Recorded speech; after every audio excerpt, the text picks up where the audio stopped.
To many, talking about numbers may sound kind of intimidating, but if you know how to interpret them, they'll actually tell you what you need to know and give you the clues to how to grow. These numbers that we're talking about are more formally known as metrics, and they'll help you measure how well you're connecting with your audience. And as medical professionals, you're not just sharing health tips, you're also building trust.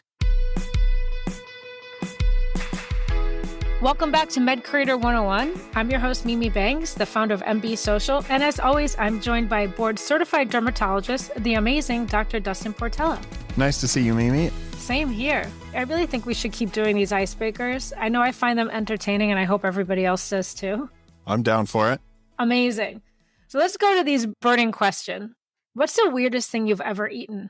You know, I haven't spent a ton of time out of the United States, so I haven't run into a lot of the super weird stuff. But I was at a house in Missouri once, and these people had served rabbit for dinner. And as I was eating it, I kept biting into like little pieces of metal. And come to find out, the guy had harvested the rabbits on his own property with a shotgun, and I was pulling out buckshot from the rabbit meat. And I ended up with 17 little BBs on the side of my plate, and nobody else seemed to be bothered by this. And I was appalled. So casual. This is just what you do when you have rabbit, apparently. I went to Peru a few years ago while volunteering, and we went to Cusco, and there was guinea pig on the menu, and just on everybody's plate, not mine, everybody else's. I don't know if I'm just high maintenance or what it is, but I just take the approach where I'm lucky enough to live in America, and there's certain things I don't have to eat if I don't want to. So, you know what? I take that perspective also. Let's do one more. What's something you've always wanted to learn but never did? You know, if I could go back now, I wish I had actually taken time to learn how to play piano. That's a skill I wish I had. My mom tried to get me into lessons, and I was having none of it. My kids now play, just went to their recital last night, and I wish that I could play the piano really well, just be able to sit down and play something, and I regret not doing that. I would say same. My parents put a lot of effort into trying to get us to practice, but I just did not have that patience. Can your kids sit down and just sit and look at any music and play it? No, they're not at that point yet. They haven't been doing it long enough, and they still give us plenty of resistance when it comes to practicing the piano, but they can get through their songs okay when they practice them. Still very impressive. I think I can still play one song from my past, or that was the one song that I grasped years ago. That's kind of funny. So let's dive into today. We're talking about metrics. To many, talking about numbers may sound kind of intimidating, but if you know how to interpret them, they'll actually tell you what you need to know and give you the clues to how to grow. These numbers that we're talking about are more formally known as metrics, and they'll help you measure how well you're connecting with your audience. And as medical professionals, you're not just sharing health tips, you're also building trust. So for example, when your views are high, your likes are high, your audience probably trusts you and or watches your content rather than skipping because they like your content. That to me is already a good sign that your content is working. And that's by using metrics. Yeah, there's a lot of different aspects to metrics, but ultimately this is a tool that the platforms are giving us to give us insight into how to be better content creators. So if you're not looking at your metrics and you're not using them to improve, you're missing out on a key piece of potential growth for your own profile and for your community. And I think so. And there's a reason they're there. And they try to make it as easy as they can to help anybody understand what they are. So we're going to talk about a few areas of metrics. So specifically the most famous ones, let's look at followers, likes, comments, shares, and engagement rates. So the first thing is followers. The followers are literally the number of people following you. I think I have just over 10,000 on Instagram. Dustin, how many do you have? We're at 445,000 as of today. Two significantly different kinds of accounts and people who follow. The next thing are likes. Likes are the people that it used to be double tap, but literally the people that click one action to show that they have engaged and or liked your content. And this is the same across almost all your platforms. The next are comments. So it's actually the number of people that have literally written something, whether it's emoji, whether it's trolling, whether it's words of praise, but people who have actually written something in that bubble across your platform. So you'll hear people that said, that got a lot of likes, that got a lot of comments. That's really just referring to the number of those interactions. The other one that's important are shares. Shares is really interesting. I would say even shares and saves. Shares is the number of people that basically have sent your content to somebody else. I don't know how many of you have your significant other sharing funny reels or memes, or your best friends or your parents sending you things in your inbox. That's a share. So anytime that you share that piece of content, you are doing justice to the creator, because that's telling the platform that you are interested in that content.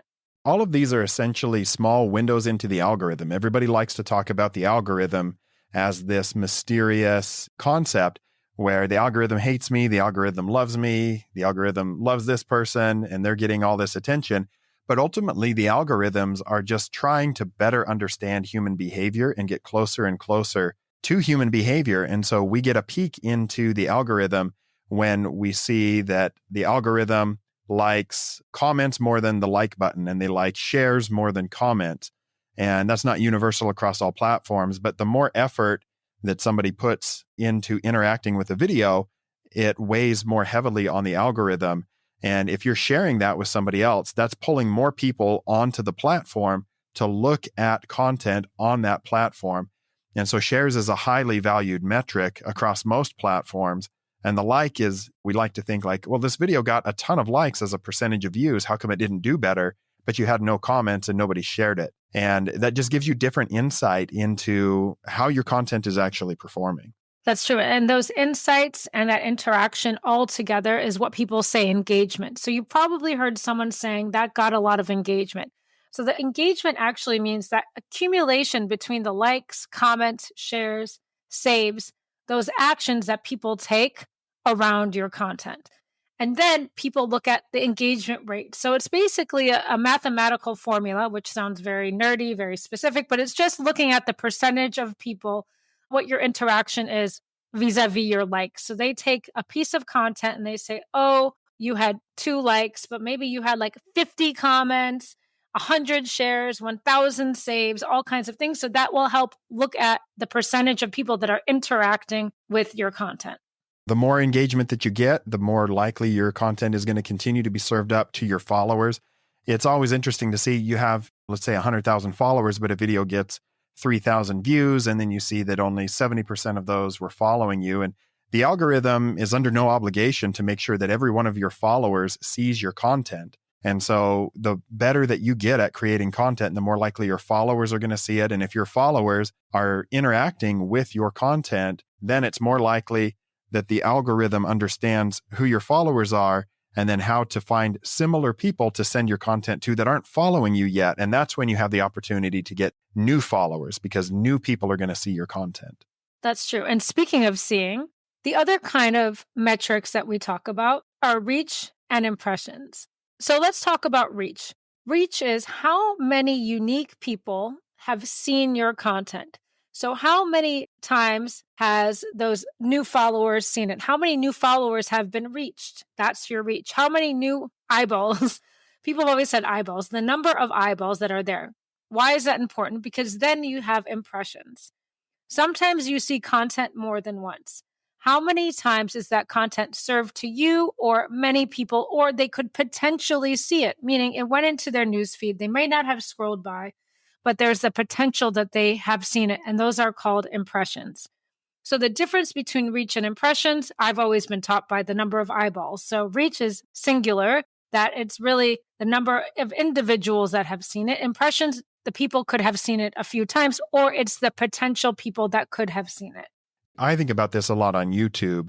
When you're scrolling on YouTube, you see all these thumbnails, and you may choose one video to watch, but every thumbnail that appeared on your screen is an impression because it had the opportunity to get your attention and get you to watch it. So it's an impression, and correct me if I'm wrong about this. And then if I were to click on that video and actually begin watching it, that's considered reach. Right. I think that there's also in some of these videos, it's like it has to be at least 3 seconds, the number is counted. I think that that's a great way for reach. It's unique users. Impressions is the total potential views. And then if you take it a step further, there are different actions still that you can take. So if you're talking about shopping or building trust, we can look at clicks. How many people have actually clicked on your link or even on your profile buttons. You can also start to see that. You can say, okay, have people clicked on more? Have they clicked on your link in bio? Have they clicked on your Shop My? Have they clicked on affiliate links? How many people are actually clicking? Then, if you've asked people to take an action, what are the percentage of people that actually take that action? And that's called the conversion rate. So if you sign up for something, or you even just want them to sign up for your newsletter, what percentage of your followers are going to sign up for that newsletter? What percentage of their followers are going to shop when you have that link? That's where people start talking about conversions. How many people actually completed a desired action? This is another metric that I think is good to look at. And Instagram will give you this on every video. If you look at your insights on any Instagram reel, it will tell you how many people visited your profile from that video. So that's usually going to be a new potential follower that saw your video, thought it was interesting enough to see who is this person that is creating this content. I'm going to go look at their profile, and it will tell you how many profile visits you got off of a video and how many new followers you got off of a video. And it's always ideal when you see 20 profile visits and 20 new followers. That means when they got to your profile, it was consistent enough with the video they saw that it looked similar. They want to see more from this person. But if you got a bunch of profile visits because maybe you did a trend or a meme and they see that, oh, that's not their normal style of content, I don't know that I want to follow them. Or maybe your bio isn't optimized. So that's an opportunity to see if you have a big discrepancy between profile visits and new followers. Maybe you can tighten up your bio and try to make a higher conversion on people that visit your profile that end up following you. That was a great explanation. In the same vein of content, we're going to talk about retention. So if we think about the percentage of people that actually watch your video until the end, you'll start to see that the seconds, you can see the percentages, you can see the percentage of viewers that actually saw the entire video. And it's really important, as we were just talking about YouTube and TikTok, because the algorithm will reward content that perceives to keep people engaged. You'll also see something that's super interesting. Even on your Instagram stories, you can see retention. Why? You can see the kinds of stories that perform the best, the kinds of swipes away. And when you see that the stories that do best are the ones with one slide, it's because they're not going anywhere. They're just seeing the one slide. That's why they always perform the best. Yeah, if you haven't posted a story in a while, and I found this, if I haven't posted a story in a day or two, and I post a picture of myself, a static image, it gets more views than just about anything. But if I'm posting stories all day, every day, I get way lower views on my stories. And it's just kind of interesting to see how that works. And so that plays into, if I'm going to post a story for a brand, I always like to let my old stories expire and then put up a new one after a little while, because then it's going to pop back up for way more of my followers to go and view that story. That's actually a great tip and worth noting about the story strategy, and thinking about when you're posting for a reason or you want to get maximum, let's go back to eyeballs, if you maximum views, you really want to be able to notify everybody at once, because if you're constantly posting stories, and I know that you've seen those stories where someone has like 5,000 dashes along, it's not interesting and it feels heavy. Even if they're engaging, it just gets tired. We don't have the attention span to watch it all. So let your story expire and then start whatever your new content is. I think retention rate, as you mentioned, is another really overlooked metric. And you have to be diving into this on your videos because they want people to stay on platform. And if the algorithm sees that 90% of the people are viewing your video all the way through, that signals a high degree of interest. And then along with that, there's percentage of video watched. And we want both of those to be close to 100%. But the percentage of video watched, if you have a very engaging video, can sometimes be over 100%. So if you start seeing your percentage of video watched being 110, 130%, it means people are watching it more than one time. And that's a huge signal to the algorithm on the behavior of your viewers. That's also a huge signal to you, and we'll talk about this into a second, about the content that you're creating really resonates with your audience, or there's something that you did that maybe it's viral, or it's the subject, or it's the format, or whatever it is about that content that you should probably do more of. 100%. Let's look at when it comes to your platform. So these are kind of, again, the basics and things that you should be thinking about. Dustin, which of these do you focus on most? You don't have to choose one. There could be a lot. When I look at my metrics, the things that tend to stand out to me the most are profile visits, because those people are usually going to watch a significant portion of your video and then they're engaging with your profile. They're clicking on something. So that's a big signal to me that something was interesting to new people in particular. And then the percentage, of video watched and the total retention rate. I think those are the most important things. Then we get into the public facing ones because people can see how many times your video has been shared and commented. And my understanding, and this could change at any day from any platform, is that shares are much more valuable to the algorithm. And I try to think about this because everybody has that group chat with friends on Instagram where you just send memes to each other all day, every day. But why do we choose the memes or the Instagram posts that we share with each other? It's because it resonated with us and we thought of people who we knew it would also resonate with. And so if you see that you posted something and it's being shared a lot, you need to think about what was included in that particular content that is resonating and how can you replicate that. And you may be able to replicate that a lot, or maybe it's a trend and it'll expire. And then also I've certainly had these kinds of moments where I was like, this was a great video, and then it just doesn't perform well. And I can think about all the work that I put into it, all the high quality information that I put into it. And then I see that the average percentage of the video viewed is like under 10%. And what that tells me is like, yeah, I might have had great information in here, but I didn't hook people into the video in the beginning. And so you can see, where is this drop off happening in a video? Are we losing people in the first 3 seconds? Well, that's where I need to become stronger as a content creator.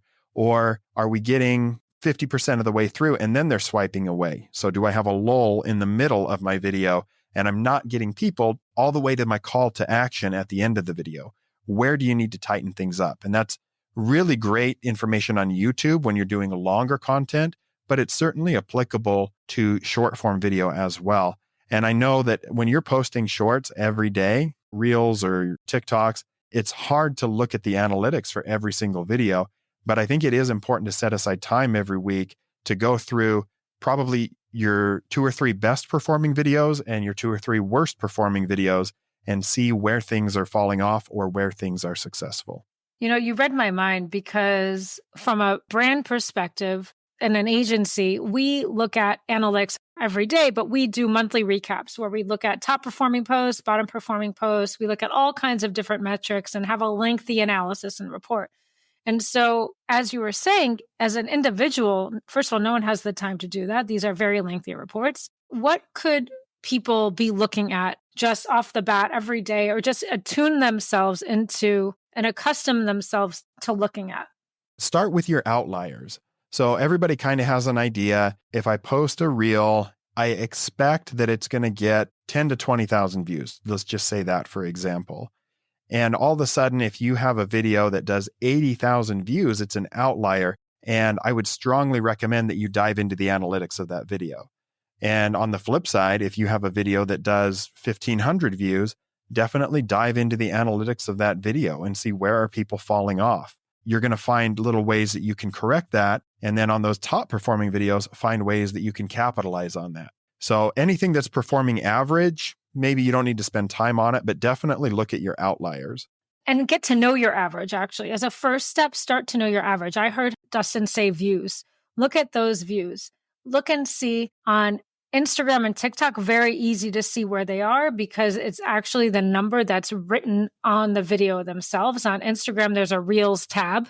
There's a middle tab. I'm talking about an iPhone here. If you can look at the caret and you can see there's a Reels tab. And I always scroll through when I'm looking at clients, when I'm looking at people, I just look to see for myself, how many views do they get? Do they get a lot? Do they give a little? And then all of a sudden you do see those peaks and you say, wow, what happened here? And me from the outside, I can start to ask that same question. What other metrics, Dustin, when we're talking about where to find them, if we're looking at Instagram or TikTok, I know that the views are easily noticeable, but what about the dashboard? Yeah, so your dashboard, this is something you have, they may call it different things on every platform, but this is going to give you kind of overall like big picture trends. So you're going to look at how many individual people what has your reach been over 30 days? How many people has your content reached or engaged with? And that's a really good metric. And there's times when I'll see that my reach is 5 to 10 million on Instagram, which means I don't have that many followers, but at least that many people somehow came across my content, whether they got a comment left or a like or anything like that. That's different. But if I start to see that, all right, last month I had 5.6 million reach on my account, and now I'm down to 1.5 million, then there's a trend that I need to pay attention to. So what has been changing? And in my particular case, a lot of times when I notice that my overall reach over 28 or 30 days is going down, I can look back and just see this has to do with my personal life. Like my kids have more going on, or I'm stressed, and maybe I haven't been putting the effort into the content. And everything is a balance. This is not to say that social media is your number one priority in all things, because it's not, but it's something that at least can give you signals as to what is happening with your content. And when you look at social media as a business, I look at my medical practice, and we're, always looking at monthly revenue and everything. And if there's something significantly different, we're all hands on deck to try to fix that. And that can be the same with social media, is with your team. If you have a team, you look at those things and you see, where can we improve? Those numbers are so critical because there are the trends. You do see patterns, and you can recognize very concretely what was that and where did that happen. And speaking of patterns and trends in business, so if you're somebody that's working with brands, and we know in the beginning it was about follower count, and soon it became very easy for people to really cheat the system, buy fake followers, and it becomes apparent because they'll ask you for your demographics.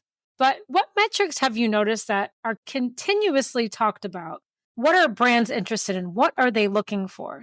I still think at a surface level, the brands start their conversation because somebody has a lot of followers, and then they may ask for specific demographics. They want to see, where do your followers live at? Are they United States? Are they Canada? Are they South America? Are they India? And certain brands are going to value different populations in different ways. If a brand is a US only brand, they may not see a lot of value for a lot of South American followers. Whereas some brands are international, and they may think, this is great. You have a great international audience, and this is highly valuable for us to reach these other countries as well. They also want to see the ages of your followers, because if a brand primarily makes products for, let's say you're a physical therapist and you talk about products for back pain. Well, if all of somebody's followers are between 18 and 25, that's probably not a good creator for a brand to work with, because not a lot of 18 to 25-year-olds have significant back pain. But where I talk about acne a lot of followers in the 13 to 25-year-old range is going to be perfect. They want to see male versus female, because some brands are going to primarily cater towards one group or the other. And then there's sometimes ways you can see the income levels. You don't get a lot of that on your demographics. That's more, I think, if you're running advertisements through Facebook or Instagram, because they have that information and you just have to tell them, I want people with, higher than a median income, and it'll serve the ads to them, for example. But that is something that the brands can do on their end, is if they're paying to boost your videos, for example. So when you look at those metrics, the brands want to see your follower count. They want to see where they live, how old they are, male versus female breakdown. And sometimes even top cities within countries, you can get that granular. We started with the foundational metrics, understanding what you look at, what brands look at, but what about people who already have a following?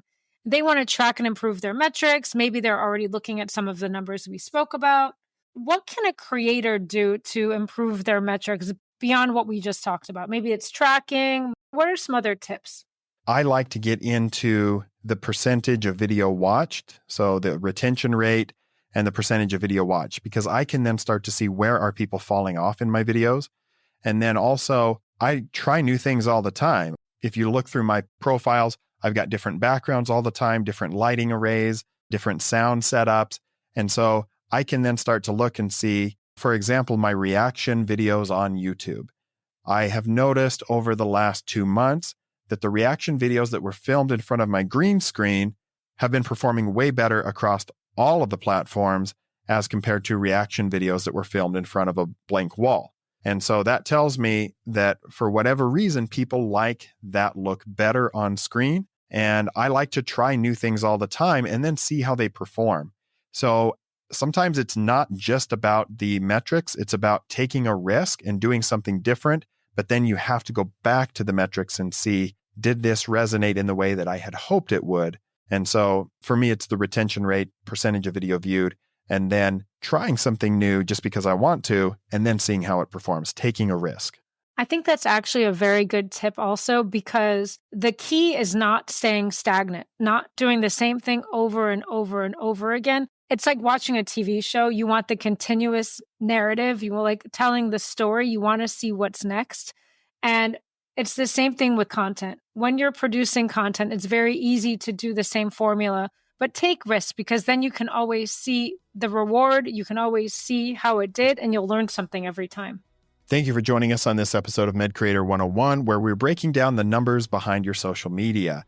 We talked about metrics on a superficial level and then diving into the deeper analytics on each of the platforms, where you can find them and how to use the analytics to become a better content creator. If you have questions about the metrics, make sure to leave them down in the comments for the video or on the podcast playlist, or DM us on social media, and we'll be happy to try to answer your questions about how to become a better content creator by looking at your analytics.